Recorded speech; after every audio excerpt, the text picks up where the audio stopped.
اب آئیے لیلۃ القدر، انا انزلناہ فی لیلۃ القدر،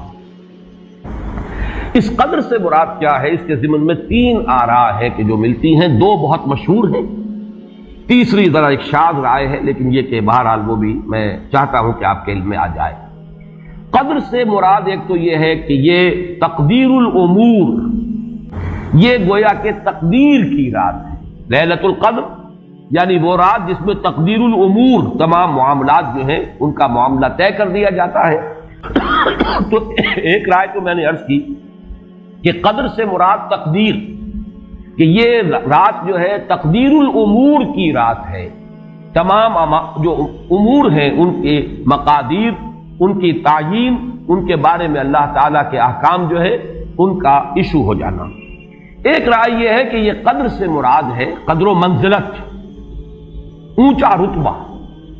علو شان، منزلہ اور شرف۔ اب اس کی تائید ہوتی ہے، معلوم ایسا ہوتا ہے کہ یہ دونوں باتیں تو بیک وقت جو ہے مراد ہیں، اسی لیے میں نے کہا یہ دونوں اقوال بہت مشہور بھی ہیں، اور میرے نزدیک یہ دونوں ہی اس میں یہ ذو معنیین لفظ کے طور پر یہاں استعمال ہوا، یہ دونوں ہی مراد ہیں۔ یہ رات خود اپنی جگہ پر بھی بجائے خود، جسے ہم کہتے ہیں بجائے خود بھی بہت قدر و منزلت کی رات ہے، اور اس شب میں 1 سال کے معاملات جو ہیں وہ فرشتوں کے حوالے کر دیے جاتے ہیں۔ اس اعتبار سے اس کو کہا گیا لیلہ مبارکہ، انا انزلناہ فی لیلۃ مبارکہ، یہ خود مبارک ہے، اس کے اندر برکتیں ہیں، اس کے اندر عظمت ہے، اس کی اپنی شان بلند ہے، علو مرتبت کی حامل ہے یہ رات۔ یہ دو مفہوم جو ہے، جب تو میں نے جیسا کہ عرض کیا یہ تو بہت کثرت کے ساتھ ہیں اور یہی زیادہ مشہور بھی ہیں۔ ایک تیسرا مفہوم جو شاذ ہے جو لیا گیا قدر سے، کہ قدر کا ایک مفہوم ہے تنگی کا بھی، جیسے کہ سورۃ الفجر میں ہم پڑھ چکے ہیں، فَأَمَّا الْإِنسَانُ إِذَا مَا ابْتَلَاهُ رَبُّهُ فَأَكْرَمَهُ وَنَعَّمَهُ فَيَقُولُ رَبِّي أَكْرَمَنِ وَأَمَّا إِذَا مَا ابْتَلَاهُ فَقَدَرَ عَلَيْهِ رِزْقَهُ فَيَقُولُ رَبِّي أَهَانَنِ۔ انسان کا معاملہ عجیب ہے کہ جب اس کا رب اس کا امتحان لیتا ہے، اسے آزماتا ہے، نعمتیں دے کر، عزت دے کر، تو کہتا ہے میرے رب نے مجھے عزت دے دی، اور جب اس کا رب اس کو آزماتا ہے اس پر رزق کو تنگ کر کے، تو وہ کہتا ہے میرے رب نے مجھے ذلیل کر دیا۔ تو یہاں پر جو تنگی کا مفہوم ہے قدر میں، تو ایک مفہوم یہ لیا گیا ہے کہ یہ لیلۃ القدر لیلۃ الضیق ہے، اور یہ اس لیے کہ اس زمین پر اتنی کثرت سے، اتنی کثیر تعداد میں فرشتے نازل ہوتے ہیں کہ تنگی پیدا ہو جاتی ہے۔ اب اس کے بعد سوال پیدا ہوتا ہے کہ یہ رات جو ہے مخفی کیوں رکھی گئی؟ تعین کے ساتھ کچھ معلوم نہیں، یہ رات کون سی رات ہے؟ اس کا جواب تو میں بعد میں دوں گا کہ اس میں جو آراء ہیں مختلف، لیکن یہ کہ اس کو کیوں مخفی رکھا گیا، اس پر کچھ پیاری باتیں ہیں جو مفسرین نے کہی ہیں۔ پہلی بات تو یہ کہ جتنی عظیم چیزیں ہیں ان سب کو مخفی رکھا گیا۔ قیامت کب آئے گی؟ مخفی ہے، آئے گی یہ یقینی ہے، کب آئے گی؟ یہ تو ان امور میں سے ہے کہ جس کا علم نبی اکرم صلی اللہ علیہ وسلم کو بھی نہیں دیا گیا، جبرائیل کو بھی نہیں دیا گیا۔ چنانچہ حدیث جبرائیل میں واضح طور پر الفاظ موجود ہیں، وَمَا الْمَسْئُولُ عَنْهَا بِأَعْلَمَ مِنَ السَّائِلِ، کچھ معلوم نہیں، نہ سائل کو معلوم نہ مسئول کو معلوم قیامت کب آئے گی۔ اسی طرح بعض روایات میں جو آتا ہے، اس میں اعظم، اللہ کا ایک نام ایسا ہے کہ اس کے واسطے سے اللہ سے جو بات مانگی جائے وہ رد نہیں ہو، لیکن وہ کون سا نہیں بتایا گیا۔ اقوال ہیں، اندازے ہیں، حی و قیوم پر زیادہ، الحی القیوم پر زیادہ لوگوں کا جو ہے وہ اجماع ہوا ہے، لیکن یہ کہ یقین سے نہیں کہہ سکتے۔ تو اسی میں اس کو بھی نوٹ کر لیجئے کہ اس کو مخفی رکھا گیا ہے لیلۃ القدر کو۔ لوگ زیادہ سے زیادہ محنت کریں، زیادہ سے زیادہ مشقت کریں، اس کے لیے جو بھی اس کی قدر و منزلت سے کسی درجے میں آگاہ ہے، وہ اگر معین ہی ہو جاتا کہ ایک شب یہ ہے تو پھر تو سب کے سب اس رات میں محنت کر لیتے، باقی راتیں جو ہیں وہ پھر سونی اور ویران گزرتی۔ لیکن یہ کہ مطلوب یہ ہے کہ زیادہ سے زیادہ راتیں آباد ہوں، زیادہ سے زیادہ راتوں میں ذکر ہو، عبادت ہو، دعا ہو، اس لیے اس کو مخفی رکھا گیا، یہ حکمت ہے۔ اس میں بھی ایک عجیب نکتہ ہے جو امام راضی رحمۃ اللہ علیہ نے بیان کیا ہے، اور حوالہ اگرچہ نہیں دیا اس حدیث کا،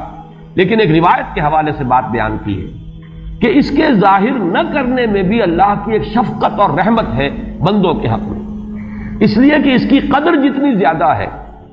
اتنی ہی اس کی ناقدری پر سزا ہوگی۔ اگر معلوم ہو کہ یہ شب ہے اور اس کی ناقدری کو انسان کرے تو گویا کہ پھر وہ اتنا ہی زیادہ مورد عقاب اور مورد سزا بن جائے گا۔ اس کے لیے ایک بڑا پیارا واقعہ نقل کیا امام راضی نے کہ حضور صلی اللہ علیہ وسلم حضرت علی رضی اللہ تعالی عنہ ایک روز مسجد میں داخل ہوئے، ساتھ ہی آئے ہیں، دیکھا کہ ایک شخص سو رہا ہے، نماز کا وقت ہو چکا تھا۔ حضور نے حضرت علی سے فرمایا کہ اسے جگا دو، اسے ہوش میں لے آؤ تاکہ یہ وضو کرے، نماز کے لیے تیاری کرے۔ حضرت علی نے امتثال امر کیا، جا کر جگا دیا۔ لیکن پھر ایک سوال کیا حضرت علی نے کہ حضور آپ تو خود نیکی کے کاموں میں بہت سبقت فرمانے والے ہیں، سباق بالخیر یہ لفظ ہے، سبقت کرنے والے بہت کثرت کے ساتھ، تو آپ نے یہ جو ہے یہ کام خود کیوں نہیں فرمایا اور مجھے کیوں اس کے لیے آپ نے حکم دیا؟ آپ خود بھی اسے جگا سکتے تھے۔ آپ نے فرمایا کہ تم اس کی حکمت کو سمجھ لو، میرے جگانے پر اگر وہ نہ جاگتا اور انکار کر دیتا تو کفر ہو جاتا اس کے حق میں، اور تمہارے جگانے پر اگر کوئی تساہل سے بھی وہ کام لیتا تو وہ کفر نہ ہوتا۔ تو یہ ایک فرق ہے کہ اللہ تعالیٰ کی طرف سے ایک شفقت ہے کہ حضور صلی اللہ علیہ وسلم جگاتے اور کسی درجے میں وہ انکار کر دیتا۔ کبھی ایسا بھی ہوتا آدمی نیند میں ہے اور وہ کہتا جاؤ جاؤ مجھے آرام کرنے دو، تو اگر میرے ساتھ یہ معاملہ ہوتا تو وہ کفر کے درجے کو پہنچ جاتی بات، لیکن اگر تمہارے ساتھ یہ معاملہ ہو بھی جاتا تو اس درجے شدید نہ ہوتا۔ تو گویا کہ حضور نے اس شخص پر شفقت کے اعتبار سے یہ شکل اختیار کی کہ خود نہیں جگایا، بلکہ یہ کہ حضرت علی رضی اللہ تعالیٰ عنہ کو حکم دیا کہ اسے جگا دو۔ تو یہ نقطہ کہ لیلۃ القدر کے اخفاء میں یہ بات بھی ہے کہ اگر اس کو عیاں کر دیا جاتا، معین کر دیا جاتا، تو پھر جو لوگ اس سے غافل رہتے پھر وہ بہت سخت ناقدری کا ارتکاب کرتے اور بڑی سزا کے مستوجب ہو جاتے۔ اب آپ چھٹی بحث ہے کہ وہ رات کون سی ہے۔ اجماع ہے کہ یہ رمضان مبارک ہی کی ایک شب، لیکن رمضان مبارک کی کون سی شب ہے اس پر بعض مفسرین نے تو لکھا ہے کہ 40 قول ہیں۔ چنانچہ صاحب تفسیر مظہری قاضی ثناء اللہ پانی پتی نے، میں نے وہ تفصیل تو نہیں پڑھی، کہ 40 قول نقل، لیکن امام راضی نے جو 9 قول نقل کیے ہیں وہ میں تیزی کے ساتھ آپ کو سنا دیتا ہوں۔ ابن رزین رحمہ اللہ کا قول یہ ہے کہ رمضان کی پہلی شب ہے۔ حضرت حسن بصری رحمت اللہ علیہ یہ ہے تابعین میں سے، اس لیے میں رضی اللہ عنہ نہیں کہہ رہا، رحمت اللہ علیہ۔ حضرت حسن بصری رحمت اللہ علیہ کی رائے ہے کہ یہ 17ویں شب ہے، یعنی وہ شب کہ پھر جس کے اگلے دن جو ہے وہ غزوہ بدر ہوا ہے، یوم الفرقان۔ حضرت انس رضی اللہ تعالی عنہ مرفوعاً روایت کرتے ہیں کہ یہ 19ویں شب ہے۔ محمد بن اسحاق جو بہت بڑے سیرت نگار ہیں حضور کے، ان کا قول ہے کہ یہ 21ویں شب ہے۔ حضرت عبداللہ ابن عباس رضی اللہ تعالی عنہما سے قول جو ہے مروی ہے کہ یہ 23ویں شب ہے۔ حضرت عبداللہ ابن مسعود رضی اللہ تعالی عنہ سے مروی ہے کہ یہ 24ویں شب ہے، اور اس کو میں ذرا اہمیت دیتا ہوں اس لیے کہ 24ویں شب جو ہے سورہ علق کی ابتدائی آیات کے نزول کے ضمن میں کچھ حساب کتاب کے جوڑنے سے 24ویں اور 25ویں شب کا بھی معاملہ جڑتا ہے، جو کہ میں نے آپ کو سورہ علق کے درس کے دوران بتایا تھا۔ اس کے بعد حضرت ابو ذر غفاری رضی اللہ تعالیٰ عنہ کا قول ہے کہ یہ 25ویں شب ہے۔ اس کے بعد حضرت ابی ابن کعب رضی اللہ تعالیٰ عنہ کا قول ہے، یہ وہ ہے جن کو کہ حضور نے خود فرمایا کہ اقرأہم ابی ابن کعب، قرآن مجید کے سب سے بڑے قاری حضرت ابی ابن کعب ہیں رضی اللہ تعالیٰ عنہ، اور ان کے بھی سینے پر آپ نے تھپکی دی تھی کہ ایک سوال کیا آپ نے کہ سب سے عظیم سورت کون سی ہے، اور جب انہوں نے صحیح جواب دے دیا سورہ فاتحہ، تو پھر یہ کہ اس پر حضور نے تھپکی دی کہ تمہیں اللہ تعالیٰ نے بہت صحیح مناسبت عطا کی ہے علم کے ساتھ۔ ان کی اور صحابہ میں سے بہت سے لوگوں کی رائے، یہاں تک کہ یہ کہا جا سکتا ہے کہ بقیہ اقوال جو ہیں وہ شاذ کے درجے میں ہیں، اور یہ گویا کہ اگر اجماع نہ کہا جائے تو بہت حد تک اتفاق کے درجے میں ہے کہ یہ 27ویں شب ہے۔